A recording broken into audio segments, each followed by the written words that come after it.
မင်္ဂလာပါရှင်ဒီနေ့ကျမတို့လက်ထဲမှာရှိတဲ့ smartphone တစ်လုံးကနေကမ္ဘာမြေကြီးရဲ့ဘယ်နေရာမှာဆိုချက်ချင်းဆက်သွယ်နိုင်တာတတိအချက်လက်တွေကိုစက္ကန့်ပိုင်းတွင်ရှာဖွေနိုင်တာဟာတကယ်တော့အံ့ဩစရာကောင်းတဲ့တိုးတက်မှုတွေပါပဲဒါပေမဲ့လူသားတွေဟာဒီအဆင့်ကိုရောက်ဖို့အတွက်ဘယ်လိုခရီးစဉ်တွေကိုဖျက်သိမ်းခဲ့ရလဲကျမတို့လူရည်ကြည်မှုတမိုင်းမှာအတိအကျတဲ့ခေတ်ကြီး9ခေတ်ရှိပါတယ်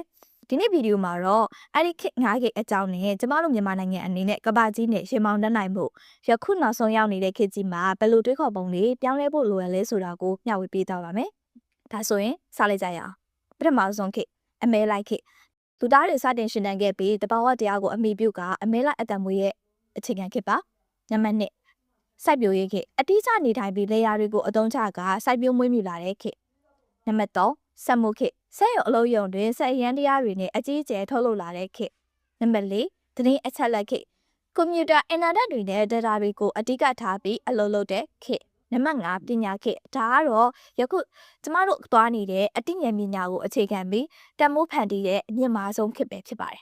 ဒီနေရာမှာသတိထားရမှာကလက်ရှိကျမတို့နိုင်ငံဟာစိုက်ပျိုးရေးခေတ်နဲ့စက်မှုခေတ်ကြားထဲမှာပဲလုံးဝနေရစေဖြစ်ပေမဲ့ကမ္ဘာကြီးကတော့သတင်းခေတ်ကနေပြီးတော့ပညာခေတ်ကိုအချိန်ဟုန်နဲ့ပြောင်းလဲနေပါပြီ။ဒါကြောင့်ကျမတို့တွေအမြန်ဆုံးလိုက်နေဖို့လိုအပ်ပါတယ်။ဒီလိုကမ္ဘာကြီးနဲ့အညီပညာခေတ်ကိုလိုက်လံဖို့ဆိုရင်ကျမတို့ရဲ့ paradigm လို့ခေါ်တဲ့အမြင်တွေးခေါ်ပုံလမ်းမြမြေပုံတွေကိုအရင်ဆုံးပြောင်းလဲပြဖို့လိုအပ်ပါတယ်။ဘာကြောင့်သိပ္ပံပညာရှင်ကြီး Einstein ပြောခဲ့သလိုပါပဲပြဿနာတစ်ခုကိုဖန်တီးခဲ့စဉ်ကသုံးခဲ့တဲ့တွေးခေါ်ပုံမျိုးနဲ့ဒီပြဿနာကိုပြန်ပြီးဖြေရှင်းလို့မရပါဘူးဆိုတာပါပဲ။ကျမတို့တွေအသက်တွေးဖို့လိုနေပါပြီ။အရင်စက်မှုခေတ်တုန်းကဆိုရင်ကျမတို့ဟာ think paradigm လို့ခေါ်တဲ့စိတ်ရုပ်တွေလို့သဘောထားတဲ့တွေးခေါ်မှုကိုအလုပ်လုပ်ခဲ့ကြပါတယ်။လူတွေကိုစီမံအုပ်ချုပ်မှုတွေထိန်းချုပ်မှုတွေနဲ့လုပ်ခဲ့ကြတာပါ။ဒါပေမဲ့ပညာခေတ်မှာတော့ people paradigm ကိုပြောင်းလဲပေးရပါမယ်။လူတွေကိုစီမံထားတဲ့ခေါင်းဆောင်မှုတွေပေးရမယ်။ထိန်းချုပ်ထားတဲ့လုပ်ပိုင်ခွင့်ပေးတာတွေလုပ်လာရပါမယ်။အရင်းနှီးကိုကုန်သားစိတ်အနေနဲ့မြင်တာထက်ရင်းနှီးမြုပ်နှံမှုအနေနဲ့မြင်တတ်ရပါမယ်။လူသားတွေရဲ့စွမ်းရည်တွေကိုပေါင်းစပ်ပြီးအလုပ်လုပ်မှသာအောင်မြင်မဲ့ခေတ်ပဲဖြစ်ပါတယ်။ Paradigm ရဲ့အရေးကြီးပုံကို C do gap ဆိုတဲ့ principle နဲ့နားလည်နိုင်ပါတယ်။လူတွေရဲ့အမြင်ဆိုတဲ့ C's ကလူတွေဟာအတုံးချရမယ့်အရာတွေကိုမြင်ရင်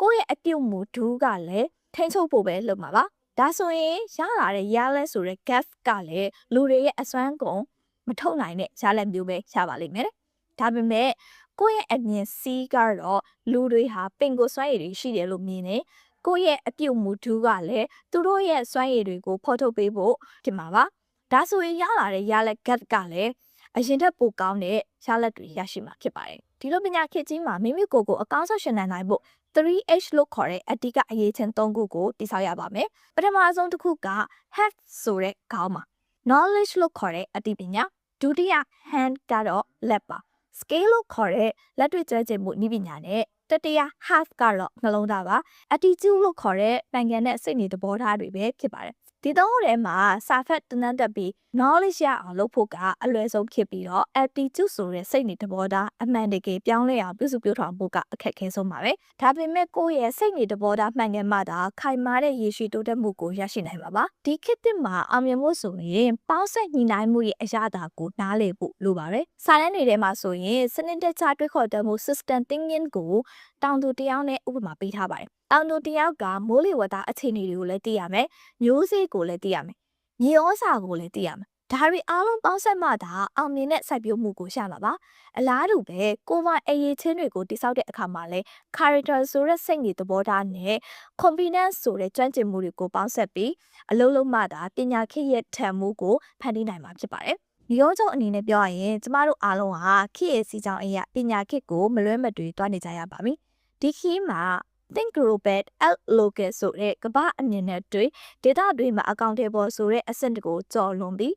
global mind မြန်မာ half ဆိုတဲ့ကမ္ဘာအဆင့်မီတွေးခေါ်နိုင်စမ်းရှိပြီးမြန်မာနှလုံးသားနဲ့ခန်းစားလှုပ်ဆောင်ခြင်းဆိုတဲ့စိတ်သက်မျိုးမွေးမြူကြဖို့လိုအပ်ပါတယ်ဒါမှသာကျမတို့နိုင်ငံရောကျမတို့လူမျိုးပါတိုးတက်လာမှာပါဒါဆိုရင်တော့ဒီနေ့ဗီဒီယိုလေးကနေတင့်အတွက်အသွေးသင့်အမြင်တစ်တွေတစ်ခုခုရှားလိမ့်မယ်လို့ယုံကြည်ပါတယ်တင့်အနေနဲ့ရောယခုရောက်နေတဲ့ပညာခေတ်မှာကိုယ့်ရဲ့ဘလို့စွမ်းရည်တွေကိုအသုံးချပြီးမြင့်တင်ခြင်းလဲဆိုတာကို comment မှာဆွေးနွေးပေးခဲ့ကြပါအောင်เนาะအဆုံးထိနားဆင်ပေးခဲ့ကြတဲ့အတွက်ကျေးဇူးတင်ပါတယ်နောက်ထပ်ဗီဒီယိုတွေမှာပြန်လည်ဆုံတွေ့ကြမယ်เนาะ